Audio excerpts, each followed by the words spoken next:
అందరికీ నమస్కారం అమ్మ. మీ అందరిని ఇక్కడ ఎందుకు కూర్చోబెట్టామంటే అందరూ సంతానం కోసం చాలా దూరాల నుంచి తిని తినక బస్సులెక్కి ట్రైన్లెక్కి ఆటోలెక్కి ఇంత శ్రమపడి వచ్చారు. మీరు రాలేదులే, మిమ్మల్ని లాక్కొచ్చాడు దేవుడు. యూట్యూబ్లో వీడియో చూసి నమ్మలేక పక్కింటి వాళ్ళు ఎదురింటి వాళ్ళు సందులో డాక్టర్ లేడా గొంతులో డాక్టర్ లేడా అంత దూరం వెళ్ళాలా అంటే తర్జనలు పడుతూ ఉంటే భగవంతుడు అలా కాదు అని పిచ్చికలకి దారాలు కట్టి లాక్కొచ్చినట్టు మిమ్మల్ని ఇక్కడికి లాక్కొచ్చాడు. ఒక ఐవీఎఫ్ లేకోకుండా ఒళ్ళు హోనం అవ్వకోకుండా ఆపరేషన్ల పేరుతో పొట్టల్లో సట్టల్లో ఆ గొట్టాలు వేసి గుచ్చేయకోకుండా మీకు ప్రశాంతంగా బిడ్డని పొందే అవకాశం కలిగించడానికి ఆ భగవంతుడే ఇక్కడ తీసుకొచ్చాడు. మరి దేవుడి దగ్గరికి వెళ్ళినప్పుడు ఒక ప్రసాదం దొరకాలి. గుడికి వెళ్ళినా చర్చికి వెళ్ళినా మసీదుకి వెళ్ళినా ఒక ప్రసాదం దొరికిద్ది ఎక్కడైనా మనకి.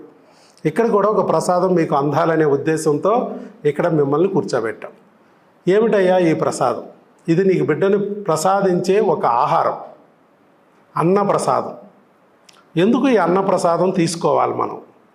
ఎందుకంటే మనకు సంతానం కావాలంటే మనం చెప్తున్నాం, న్యాచురల్గా కావాలంటే మీరు ఖచ్చితంగా ఆహారం, విహారం, అనురాగం ఇవన్నీ చక్కగా ఫాలో అవ్వాలి అన్నాను. అనురాగం అంటే భార్యాభర్తలు ఇద్దరూ ప్రేమగా ఉండాలి, ఇద్దరు తిట్టుకోకూడదు, కొట్టుకోకూడదు, కొత్త బూతులు కనిపెట్టకూడదు, కలిసికట్టుగా అన్యోన్యంగా ఉండాలి, ప్రేమను పంచుకోవాలి, ప్రేమను పెంచుకోవాలి. అప్పుడే ప్రేమ ఫలమైన బిడ్డ మీ చేతికి అందుతుంది అని చెప్పాను నేను. అదేవిధంగా రెండోది విహారం. విహారం అంటే ఏంటంటే ప్రతి ఒక్కరూ రోజుకి 2000 అడుగులు నడవాలి. ఇది చాలా ప్రధానం.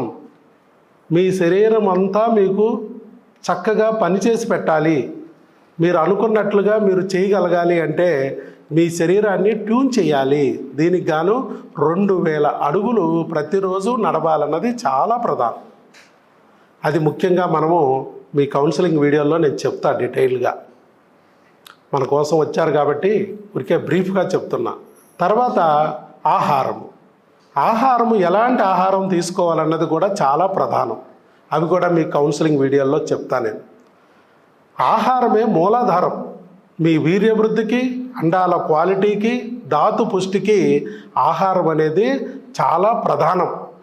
మరి ఎలాంటి ఆహారం తీసుకోవాలన్నది మీకు తెలియదు కాబట్టి అవన్నీ నేను ఇవాళ మీరు కౌన్సిలింగ్లో కూర్చున్నప్పుడు డీటెయిల్గా వివరించి చెప్తా. ఇక్కడ ఎందుకు కూర్చోబెట్టామంటే అలాంటి అన్న ప్రసాదాన్ని మీకు ఇవ్వాలి.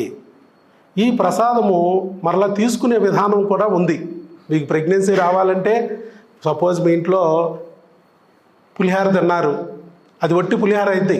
అదే గుడికి వెళ్ళి పూజారి గారు దేవుడి ముందు పెట్టి అలా ప్రార్థనలతో మంత్రజలం జల్లి నీ చేతిలో పెడితే ప్రసాదం అయింది. అట్లాగే బ్రెడ్ ద్రాక్షరసం రోడ్డు మీద తాగితే ఏమైంది? అది ఒట్టి రసమే, జ్యూసు. అదే పంతులు గారు కాకుండా పాస్టర్ గారి చేతిలో పెట్టారనుకో, అది ఆ బ్రెడ్ ద్రాక్షరసం ప్రసాదం అయిపోతుంది. ఇట్లా ముస్లింలు హలాల్ చేస్తారు. ప్రతి మతంలోనూ ఇది ఉందమ్మా. ఇక్కడ కూడా మనకి ఒక ప్రసాదం అందుద్ది. అది మీరు వెంకటేశ్వర స్వామి భక్తులైతే వెంకన్న ప్రసాదంగా స్వీకరించండి. అల్లా భక్తులైతే అల్లా ప్రసాదంగా, యేసు ప్రభుని నమ్ముకుంటే మీరు యేసయ్య ప్రసాదంగా భావించి స్వీకరించండి. అప్పుడు మీరు అనుకున్న కోరికలు నెరవేరుతాయి. ఆ భగవంతుడే ఆ ప్రసాదం రూపంలో మీ ధాతువుల్ని ఇంప్రూవ్ చేసి నీ పండంటి బిడ్డని నీ చేతిలోకి వచ్చేటట్టు మార్చగలుగుతాడు. అది మీకు తెలియాలని ఇక్కడ కూర్చోబెట్టాం. తర్వాత ఈ ఫోటోలు వీడియోలు ఎందుకండి డాక్టర్ గారు? బాగా ప్రచారం చేసుకోవడానికి అనుకుంటానండి అని అనుకుంటా ఉంటారు. ప్రచారం కోసం కాదమ్మా.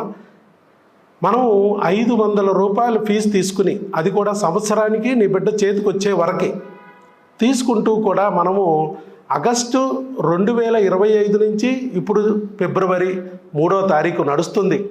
దాదాపు 6 నెలల నుంచి కంటిన్యూగా నిత్య అన్నప్రసాద వితరణ కార్యక్రమం కింద మనం ఇక్కడ భోజనం అందిస్తున్నాం. మన దగ్గరికి వచ్చిన కొత్త పేషెంట్లందరికీ భోజనం అందిస్తున్నాం. మరి ఈ ప్రసాదము అందిస్తున్నప్పుడు మేము చేయగలుగుతున్నప్పుడు ఎంత తీసుకుని చేస్తున్నా నేను? 500 ఫీజు సంవత్సరానికి. మరి 2 లక్షలు 3 లక్షలు ఐవీఎఫ్ పేరుతో తీసుకున్న డాక్టర్లు ఇంకా ఈజీగా పెట్టచ్చా పెట్టకూడదా? మరి ఎందుకు పెట్టలేకపోతున్నారంటే వాళ్ళకి ఈ ఆలోచన వచ్చి ఉండకపోవచ్చు. మంచి మనసున్న పెట్టాలనే తలంపు రావాలిగా. మేమే తీసుకొచ్చి పెడితే ఎంత వసతిగా ఉంటుంది. మరి ఇలాంటి ఆలోచన ప్రపంచంలో ఇంతవరకు ఎవరికి రాలేదు. ఎక్కడన్నా మీరు ప్రైవేట్ హాస్పిటల్లో భోజనం పెట్టడం చూసారా? గవర్నమెంట్ హాస్పిటల్లో కూడా ఓపీ పేషెంట్కి భోజనం పెట్టే సంస్కృతి ప్రపంచంలో లేదు. మరి ఇక్కడ ఎలా జరుగుతుంది? ఒక ఆలోచన మేడం గారికి వచ్చింది. పావని మేడం మా ఆవిడ కరణేష్ మంత్రిలాగా ఆవిడ ఆలోచించింది.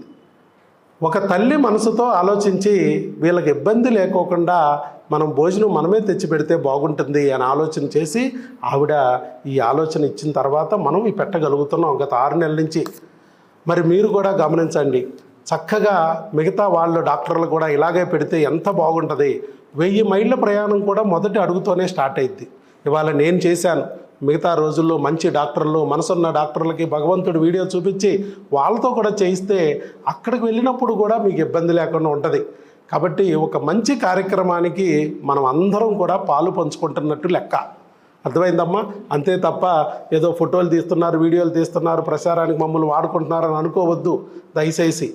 మంచి కార్యక్రమం కాబట్టి మరో నలుగురికి దారి చూపించదనే ఉద్దేశంతోనే మేము ఫోటో వీడియో తీస్తున్నాం.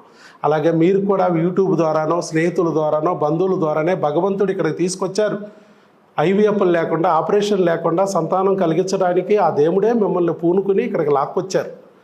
అందుకే మేము కూడా మా చేతుల మీదుగా ప్రసాదం అందితే మీకు తొందరగా ఆ పూజా ఫలం, ఆ బిడ్డ మీకు అందుద్ది అనే ఆలోచన చేసి ఈ ప్రసాదం మా చేతుల మీదకి వాళ్ళు అందించబోతున్నాం.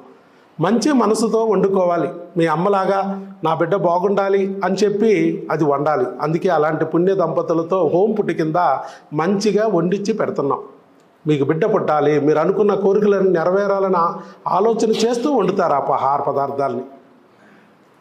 మీరు అనొచ్చు, అలా ఆలోచిస్తే అది జరిగిద్దండి. ఒక్కసారి మీరు ఇంటికి వెళ్ళి మా ఏదో సచ్చినోడు మంచోడు కాదు, నా మొగుడు మంచోడు కాదు, చెత్త చెదారం అని తిట్టుకుంటా వండి చూడండి. ఖచ్చితంగా మీ ఆయన నువ్వు పెట్టిన ఆహారం తిని బయటికి వెళ్ళి ఎవరినో ఒకరిని తిట్టొస్తాడు. లేదు, మీ ఆయన్ని గట్టిగా తిట్టు, ముదరష్టపోడు, పాపిష్టోడు, వాళ్ళ అమ్మ చెప్పిన మాట వింటున్నాడు, నా మాట వింటున్నాడు, మాయిదారు సచ్చినోడు, గట్టిగా తిట్టు. ఫుడ్ వండి పెట్టిన నిన్నే తిట్టి వెళ్తాడు. బయటికి వెళ్ళి ఎవరినే తిట్టడం కాదు, నిన్నే తిట్టి వెళ్తాడు. ఒక్కసారి ట్రైల్ వేసి చూడమ్మా. మనం అంతా ఆక్సిజన్ పీలుస్తున్నాం. మరి ఆక్సిజన్ పీలుస్తున్నాము అంటే మరి పీల్చే బతుకుతున్నాం. చూపించు అంటే చూపించడానికి కనపడదు, కానీ పీల్చుతున్నాం. ఇది కూడా అంతే. ఇవన్నీ జరుగుతాయి. మీరు అందరూ గమనించండి. అలాగే మంచి మనసుతోనే మీరు స్వీకరించండి. ఈ మెతుకు, ప్రతి మెతుకు నాకు ధాతు పుష్టి జరిగి ఆ భగవంతుడు ప్రసాదంలాగా నా బిడ్డ కింద మారబోతుందని ఊహిస్తూ మీరు తినండి. అంతే తప్ప ఫోన్లు చూస్తూ, టీవీలు చూస్తూ అసలు తినొద్దు. మీరు ఇంటి దగ్గరికి వెళ్ళాక కూడా ఇది ప్రాక్టీస్ చేయండి.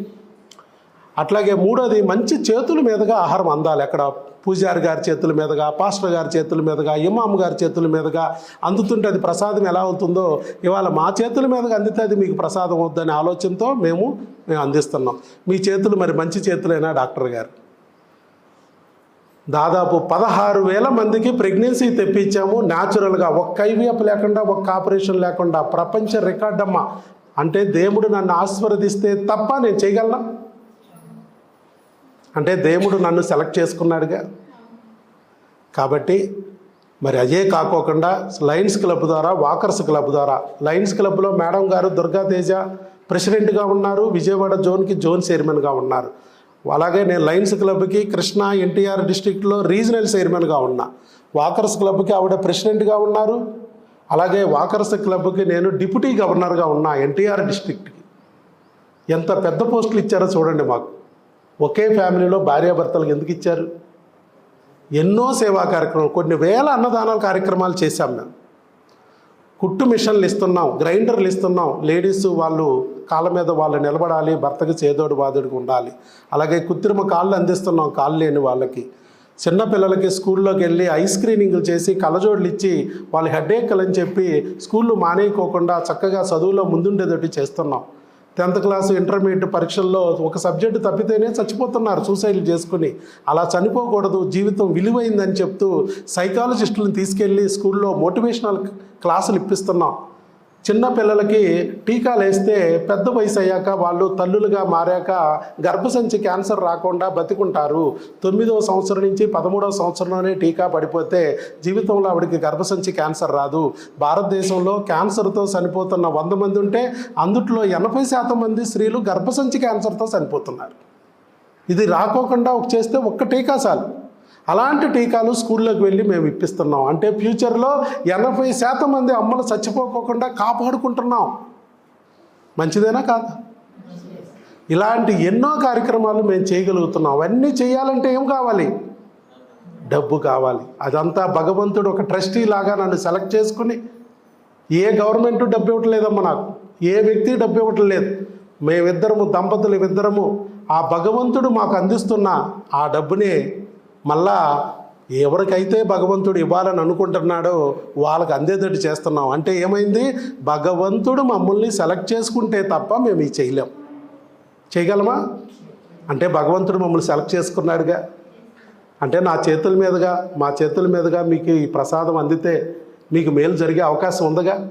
మేము చేసిన పుణ్య కార్యాలన్నీ ఫలాలు మీకు కూడా చెంది మీరు అనుకున్న బిడ్డ పొందాలని, మీ కోరిక నెరవేర్చుకోవాలని, త్వరలోనే పండంటి బిడ్డను పొంది మీరు మాతృదేవత పితృదేవతలు అవ్వాలి, దేవుళ్ళు అవ్వాలని మనస్ఫూర్తిగా కోరుకుంటూ ఆ ప్రసాదాన్ని మీ అందరికీ అందిస్తాం.